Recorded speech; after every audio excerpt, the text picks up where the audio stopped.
Bonsoir à tous, que Dieu vous bénisse pleinement. Nous sommes heureux d'être avec vous ce soir.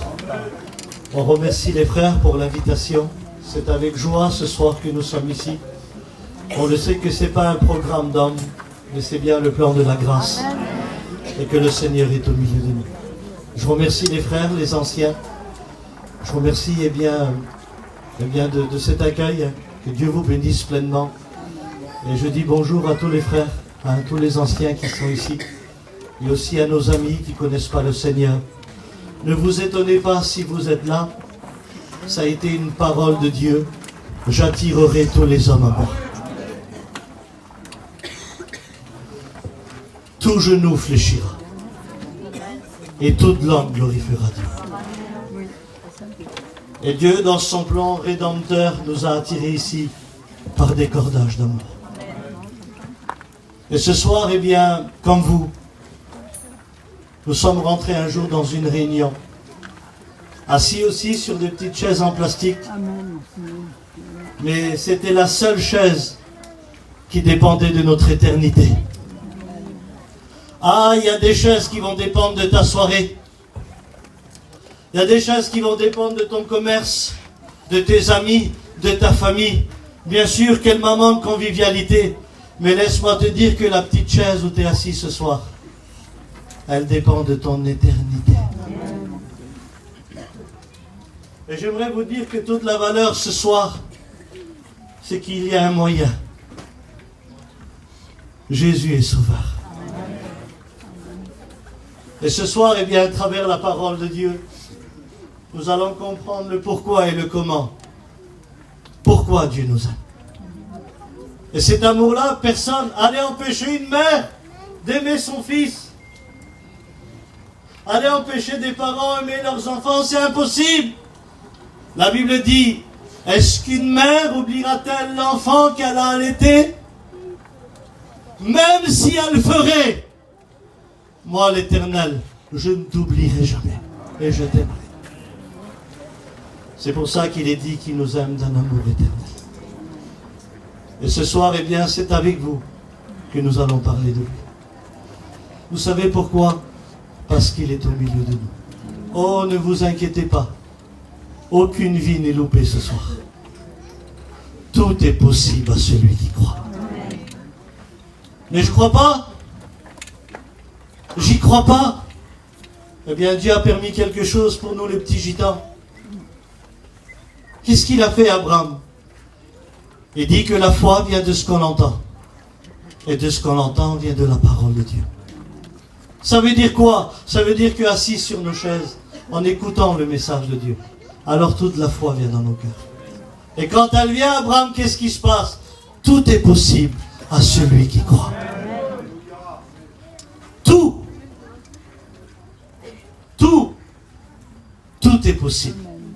Alors j'aimerais avec vous, alléluia, lire un passage dans la parole de Dieu. Et j'aimerais avec vous ce soir, alléluia, et bien vivre pleinement l'évangile, la bonne nouvelle. Alors on va lire le verset, alléluia. Et après je vais demander à Ray de prier le Seigneur ensuite, alléluia. On va lire ensemble dans Matthieu 11 et au verset 28. Écoutez ce qu'il est dit. C'est Jésus qui parle. Il dit, venez à moi, vous tous qui êtes fatigués et chargés, et je vous donnerai du repos. Prenez mon joug sur vous et recevez mes instructions, car je suis doux et humble de cœur, et vous trouverez du repos pour vos âmes. Car mon joug est doux et mon fardeau est léger. Venez à moi, vous tous qui êtes fatigués et chargés, je vais vous donner du repos. On prie le Seigneur ensemble. Amen.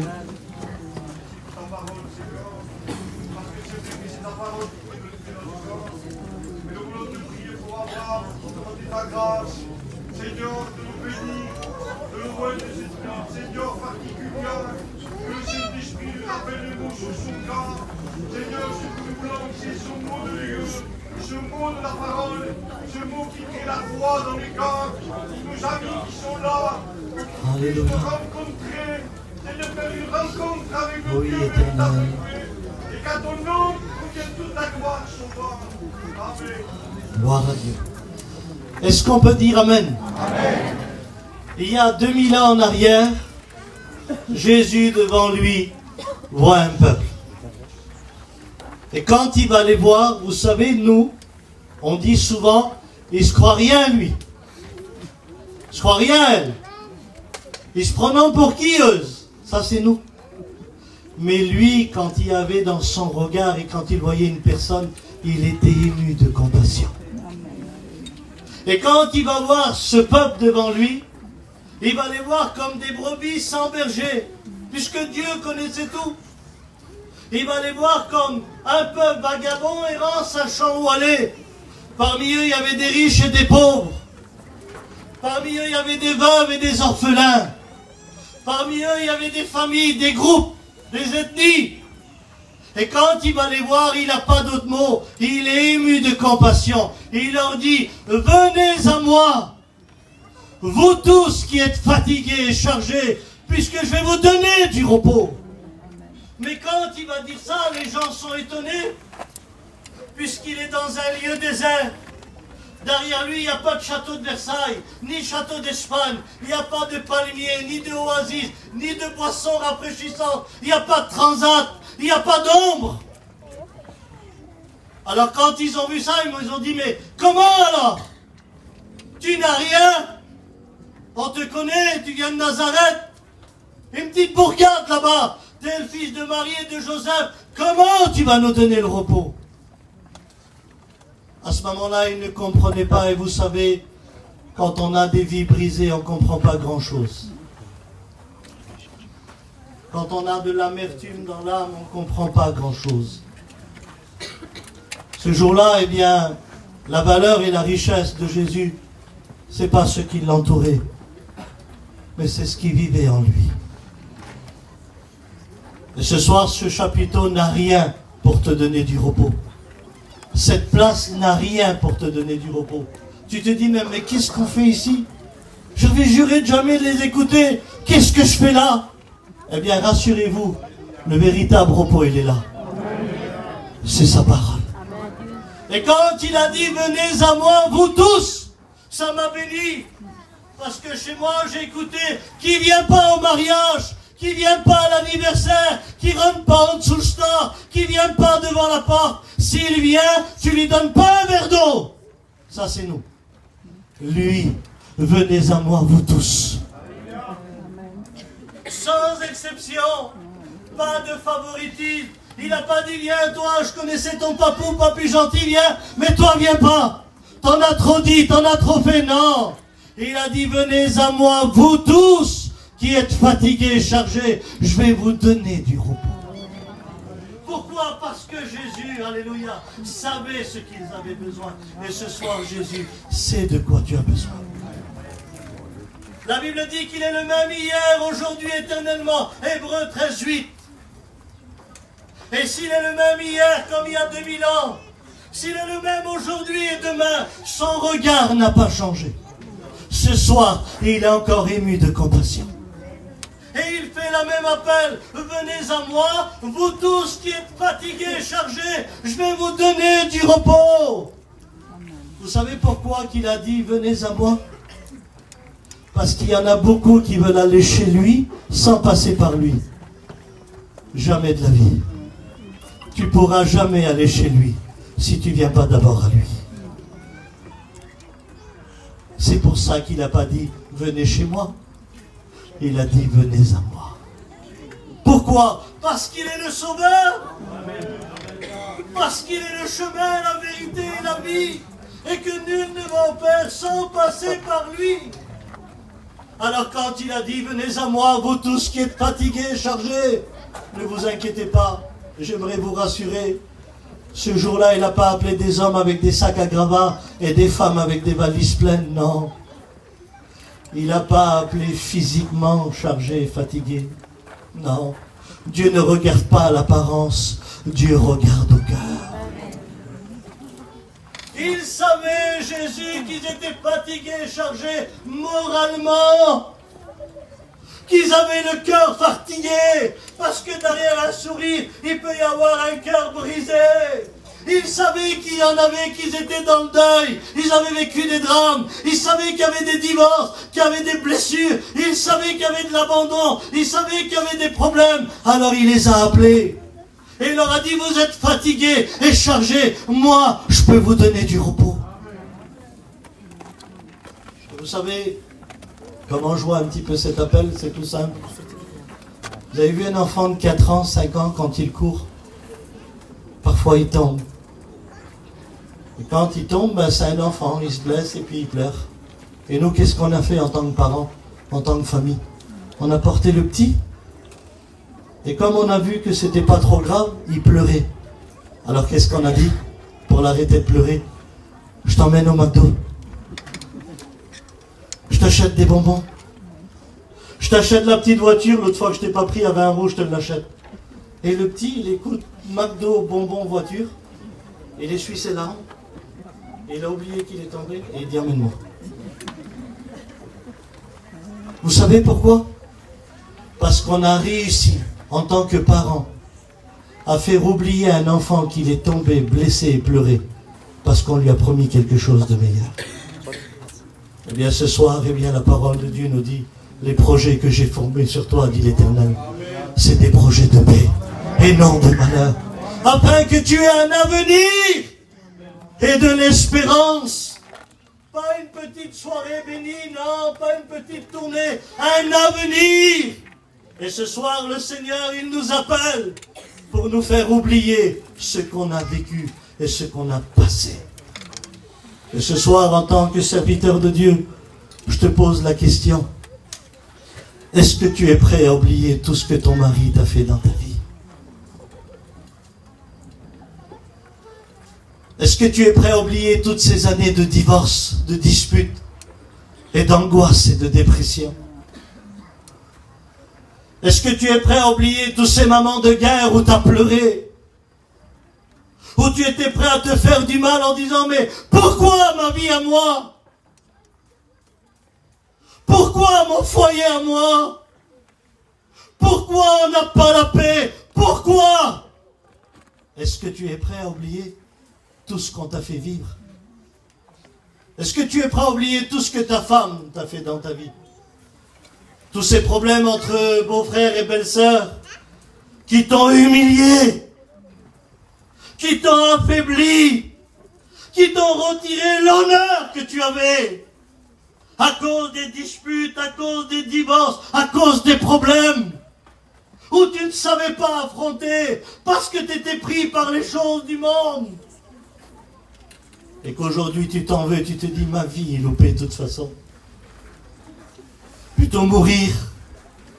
De toute façon, je n'ai plus le goût à la vie.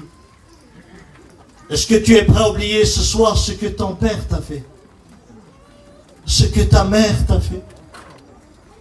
Est-ce que tu es prêt à oublier ce soir ce que ta famille t'a fait? Est-ce que tu es prêt à oublier ce soir ce qu'on a dit sur ton foyer? Ce qu'on a dit sur tes enfants?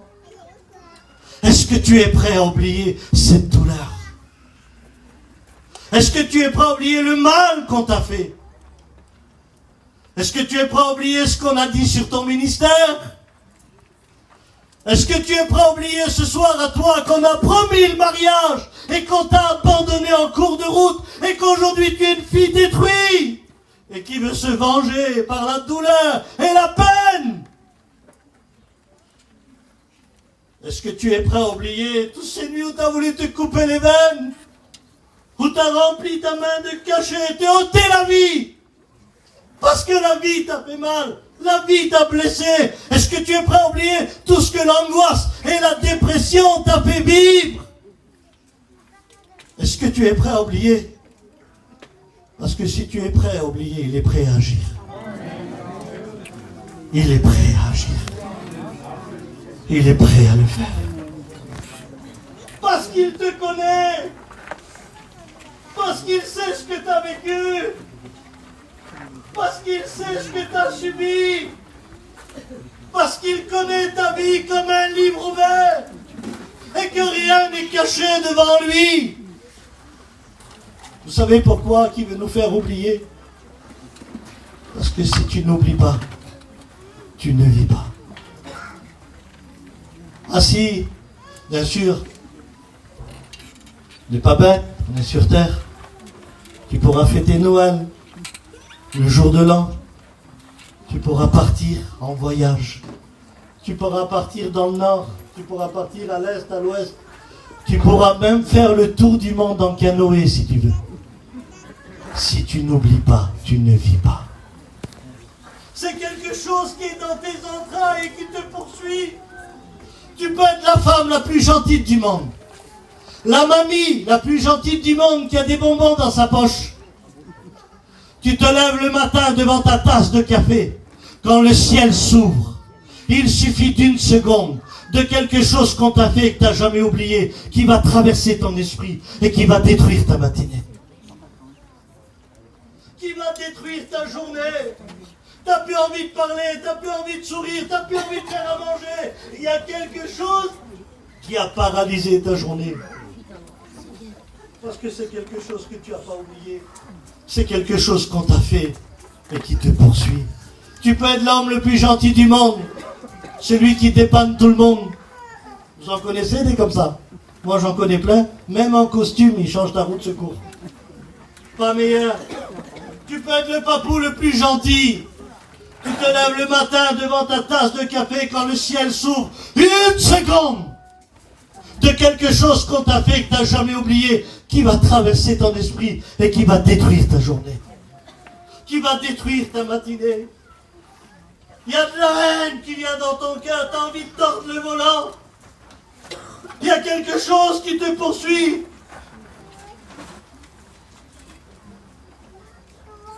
Parce que ça a passé. Alors ça va quand ça passe. Mais des fois ça se bloque juste là. Et quand c'est bloqué, alors tu deviens lunatique, anxieux. Un jour bien, un jour mal. Et quand tu es dans cet état-là, alors le monde, qu'est-ce qu'il a fait? Il a fait exister des choses pour nous faire oublier. Vous savez ce qu'il a fait le monde? Il a inventé l'alcool. Puis l'alcool, c'est terrible. Par exemple, dans la vie normale, tu chantes jamais. Tu bois, tu chantes l'opéra. Tu deviens une personne que tu n'es pas. Mais c'est l'alcool, c'est pas toi. Tu danses jamais. Tu bois, tu danses. Tu es le plus grand danseur. Mais c'est l'alcool. Il y a une chanson qui dit « Je bois pour oublier ». Et derrière l'alcool, il y a toute cette misère qui a détruit les foyers, qui a détruit les familles.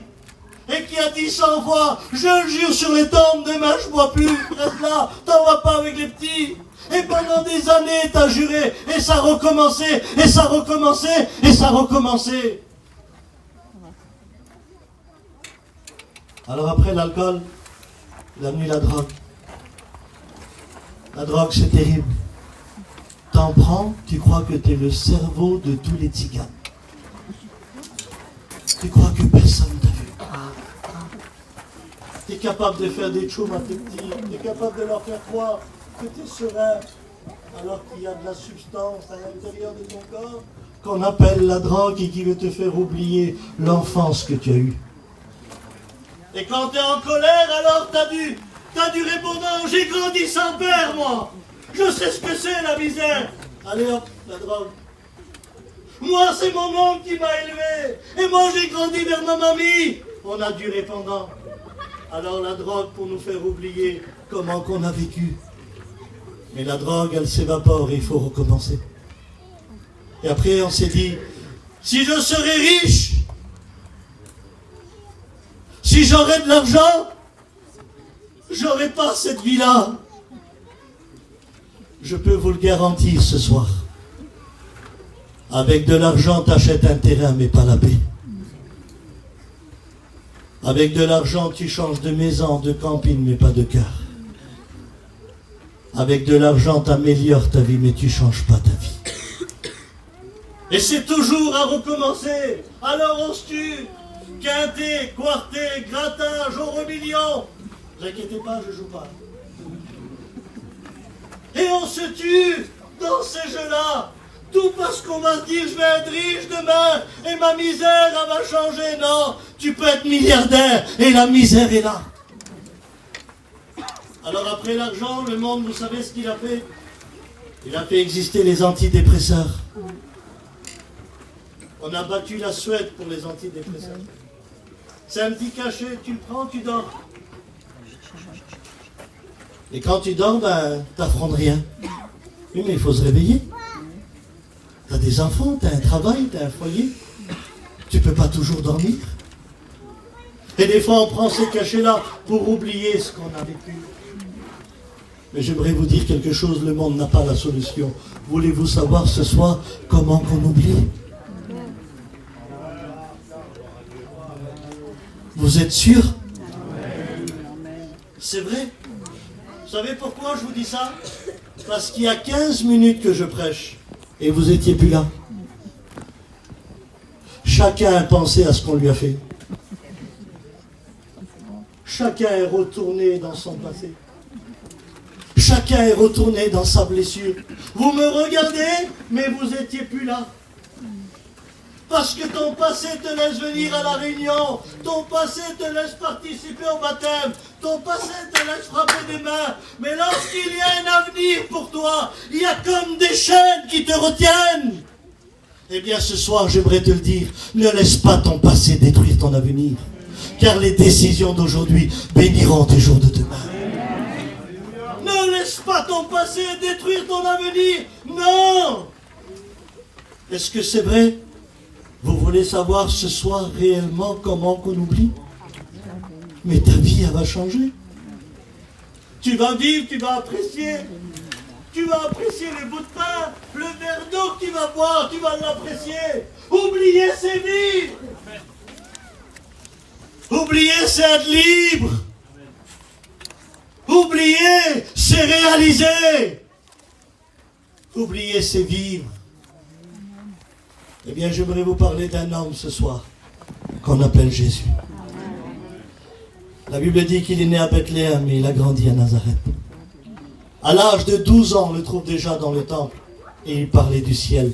On était stupéfiés de sa connaissance. À l'âge de 30 ans, il fait 80 km à pied pour aller se baptiser. Nous, à nos baptêmes, alléluia, on avait un prêcheur, un chanteur, des guitaristes, des pianistes, des photographes, des gâteaux, du cidre, un chapiteau. Lui, à son baptême, le Saint-Esprit descend sous une forme de colombe. Le ciel s'ouvre et une voix se fit entendre. Voici mon fils bien-aimé, écoutez-le. Il sort du baptême, il rentre dans le désert, il jeûne pendant 40 jours et 40 nuits. Il résiste au diable. Il remporte la victoire. Il sort du désert. Il rentre à Capernaum. Il rentre dans la synagogue. Et il dit, l'Esprit du Seigneur est sur moi. Car il m'a oint pour annoncer une bonne nouvelle aux pauvres. C'est nous. Pour rendre la vue aux aveugles. C'est nous. Pour faire marcher les boiteux. C'est nous. Pour rendre libres les opprimés. C'est nous. Et pour guérir ceux qui ont le cœur brisé. Alléluia. Pour guérir ceux qui ont le cœur brisé. Il n'y a pas longtemps, un riche saoudien milliardaire est venu à Villejuif. Et il a amené son fils qui était malade d'un cancer. Et il a dit au docteur, docteur, je suis milliardaire. J'ai plein d'argent. Vous pouvez guérir mon cœur brisé. Et le docteur dit, moi non. Mais renseignez-vous parce qu'en bas, il y a une petite équipe Vie et Lumière qui fait des réunions. Ils disent que leur Dieu guérit les cœurs brisés. Il n'y a que lui qui guérit les cœurs brisés. La Bible dit qu'il parcourait les villes et les villages, faisant du bien à tout le monde. Et il y avait une femme malade depuis 12 ans. Elle avait mangé tout son argent. Elle a été voir les médecins et elle ne trouva pas la guérison. Et elle a entendu parler de Jésus. Et elle s'est dit dans son cœur, si je puis seulement toucher le bord de son vêtement, je serai guéri. Elle s'est humiliée. Elle Elle savait qu'en Jésus il y avait la guérison. Même si le médecin a dit non, Jésus pouvait dire oui. Même si le médecin disait je peux pas, Jésus disait je le peux. Alors elle s'est créée un chemin, elle était à genoux, à plein ventre. Et quand elle a touché le bord de son vêtement, la Bible dit que Jésus s'est arrêté. Et mon désir ce soir, c'est pas simplement une mission avec une équipe de Rome. Mon désir ce soir, c'est que Jésus s'arrête dans ton foyer. C'est que Jésus s'arrête devant ta maladie. C'est que Jésus s'arrête devant ta situation. Jésus dit, qui m'a touché? Et quand il dit ça, les disciples sont là, il dit, mais pourquoi tu demandes ça, Jésus? Tout le monde t'a touché, regarde. Il dit, non, pas eux. Quelqu'un m'a touché parce qu'une force est sortie de moi. Quelqu'un m'a touché, une force est sortie de moi. Et la femme dit, c'est moi, Seigneur. Femme, ta foi t'a guéri. Va en paix. Nos réunions à nous, c'est qui a prêché? C'est qui a chanté? T'as pas pris le CD, j'espère que tu l'as pris. Il a prêché, j'étais pas là. Nos réunions à nous, c'est qui a prêché? Réunion de Jésus, qui m'a touché? Je le redis. Nos réunions à nous, c'est qui a prêché? Réunion de Jésus, qui m'a touché? Vous voulez une véritable réunion? C'est pas qui a prêché ou qui a chanté. C'est que Jésus dise qui m'a touché. Et Dieu n'a pas changé, il est là ce soir. Et par la foi, on peut saisir la grâce. Et cette grâce, alléluia, elle est au milieu de nous. On l'appelle Jésus. La Bible dit qu'un lépreux est venu. J'ai vu un reportage sur la lèpre. Tu ne peux pas plier le bras. Tu ne peux pas plier le pied. Tu ne peux pas marcher, tu ne peux pas t'asseoir, tu ne peux pas rester au soleil, tu ne peux pas rester sur la pluie. Ta peau, elle est déchiquetée. Tu n'arrives pas à te soigner. Tu veux que la mort quand tu as la lèpre. Et la Bible dit que ce lépreux, il s'est jeté à ses pieds. Mais quand il s'est jeté, il s'est mis à genoux. Je ne connais pas la douleur qu'il a eue. Pour plier des genoux déchiquetés avec la peau. Mais ce jour-là, il n'a pas vu simplement sa douleur, mais il a vu sa guérison. Et il a dit au Seigneur, si tu le veux, tu peux me rendre pur. Il n'a pas dit si tu peux, Jésus peut tout. Il a dit si tu veux, tu peux me rendre pur. Jésus a dit je le veux, sois pur. Et il dit attends, viens, parce que je ne suis pas simplement un guérisseur, je ne suis pas simplement celui qui guérit. Viens, je te prends dans mes bras, je t'aime. Il y avait des années que personne n'avait pris dans ses bras. C'était un lépreux. Mais ce soir-là, Jésus l'a pris dans ses bras. Et il l'a aimé. Et ce soir, j'aimerais te dire, je ne connais pas la douleur de ton âme. Je ne sais pas ce qu'on t'a fait subir dans ta vie. Je ne sais pas à quel point ton cœur est déchiqueté par les épreuves de la vie et par l'amertume des problèmes. Mais je sais une seule chose, c'est que lui, ce soir, il est capable de t'aimer, de pardonner et de te sauver. Tu es là avec ta douleur et tu dis personne ne me comprend moi. Et même toi, le homme qui prêche là, je t'écoute parce que je suis à la Réunion, mais tu ne sais pas ce que j'ai vécu. Tu ne sais pas ce qu'on nous a fait. Tu ne sais pas ce qu'on nous a dit. Tu ne sais pas ce qu'on a vécu. Moi, je ne le sais pas, mais lui, il le sait. Et à lui, on ne peut rien cacher.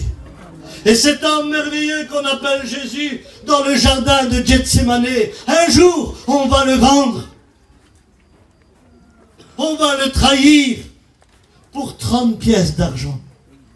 Qui représente aujourd'hui, vous savez combien? 20 €. Un homme l'a trahi, un homme l'a livré pour 30 pièces d'argent. Et l'argent est la racine de tous les maux.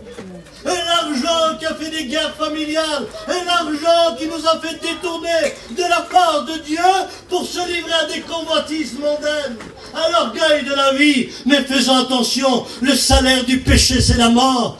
Mais le don gratuit de Dieu c'est la vie éternelle.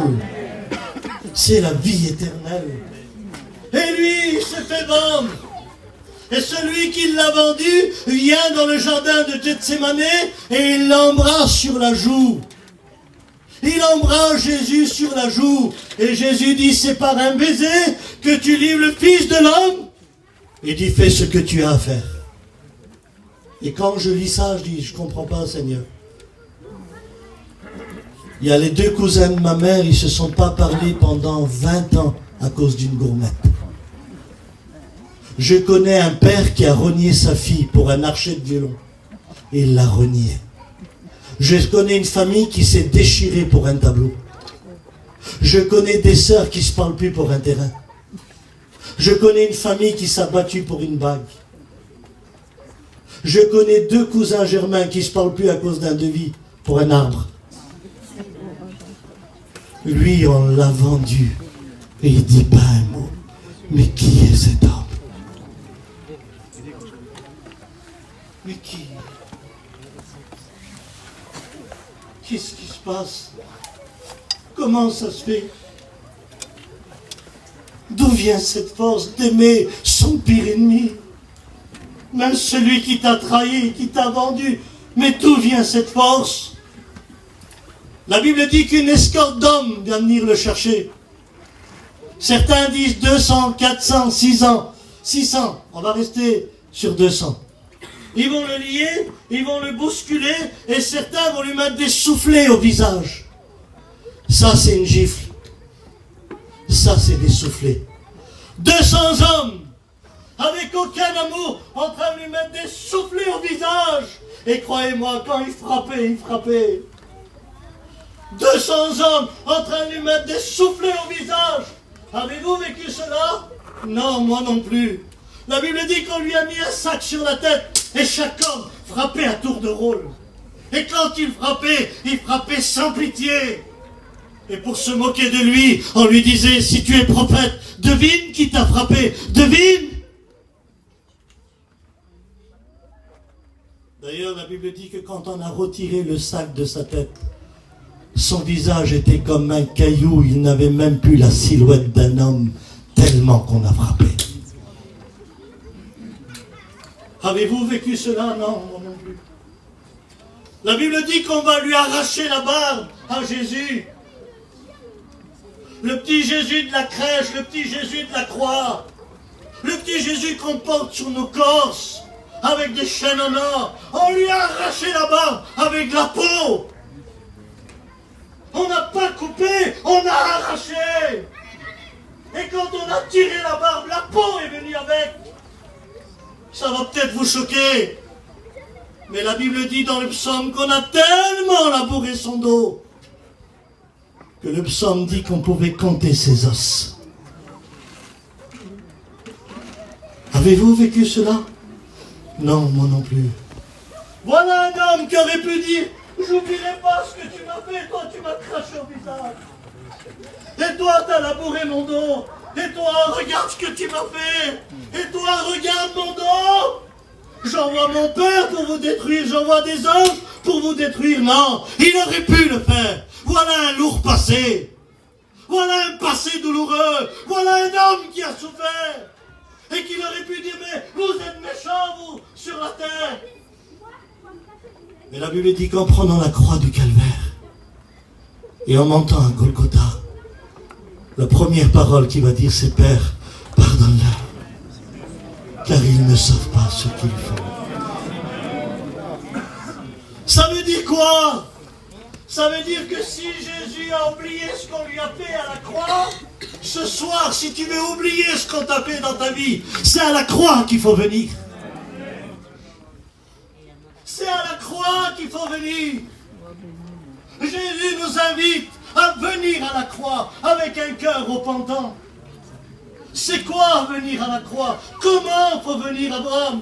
Faut prendre l'avion, aller à Jérusalem, se présenter à Golgotha? Non, on vient à la croix lorsqu'on rentre en nous-mêmes. Personne ici ce soir ne veut rentrer en lui-même parce qu'il va avoir une âme qui est noire par le péché et un cœur brisé par le monde. Et parfois, nous, on a une vie d'apparence. Je m'en souviens, chez nous, dans le mur, il y avait un trou.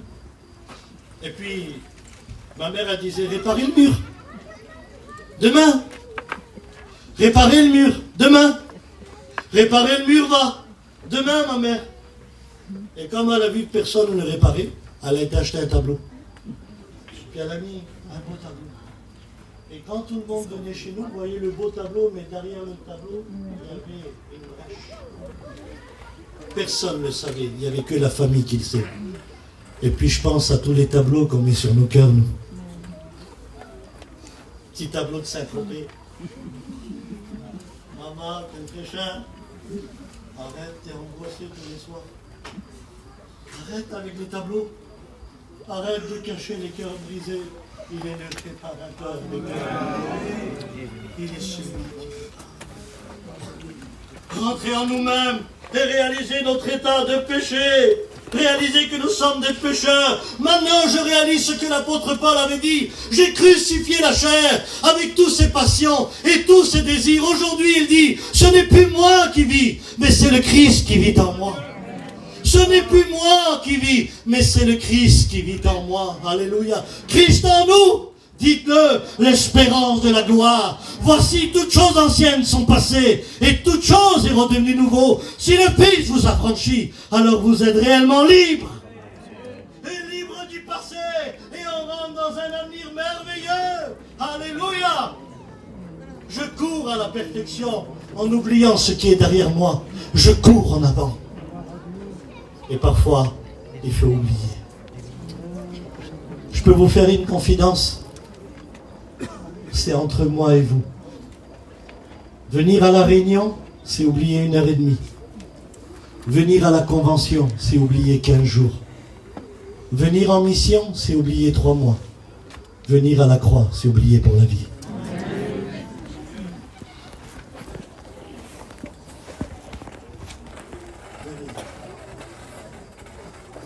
Venir oublier et vivre quelque chose de nouveau. Plein d'entre nous aujourd'hui veulent vivre quelque chose de nouveau. Alors ce soir, Jésus nous appelle.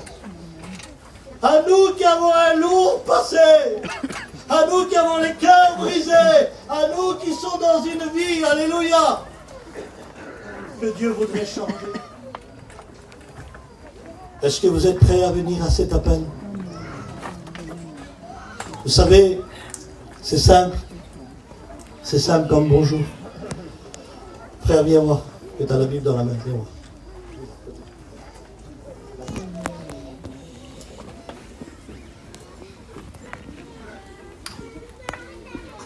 Pardon, je ne vous fais pas de théâtre. Venez à moi, vous tous qui avez des châteaux en Espagne.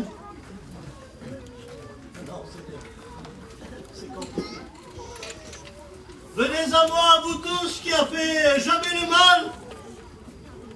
Non, Seigneur.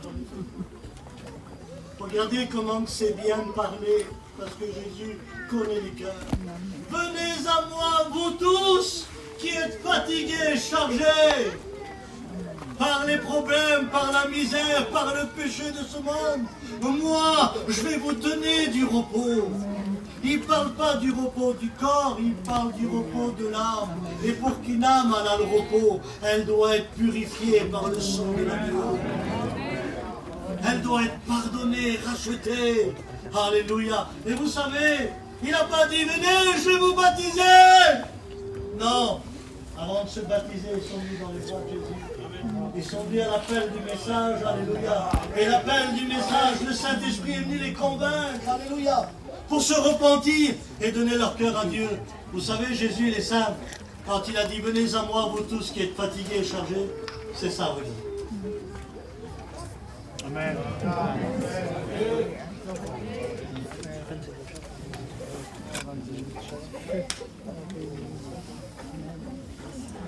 C'est pas grand chose, mais ça veut dire que je peux faire quelque chose pour toi.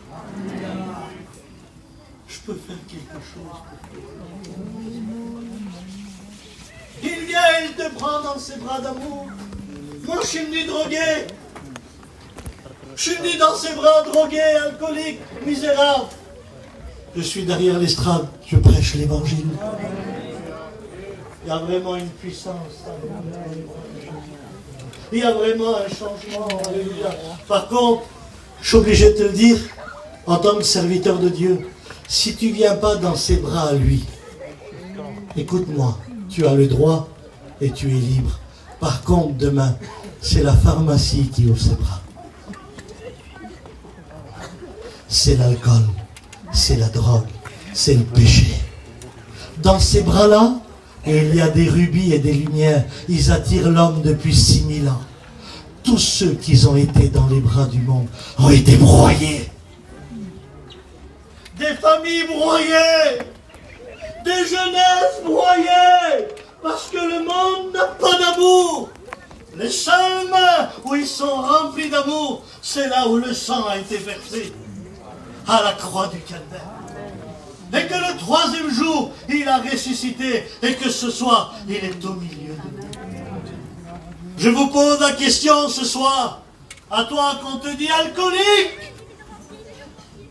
Jésus te dit que tu es fatigué et chargé et que tu as besoin de repos.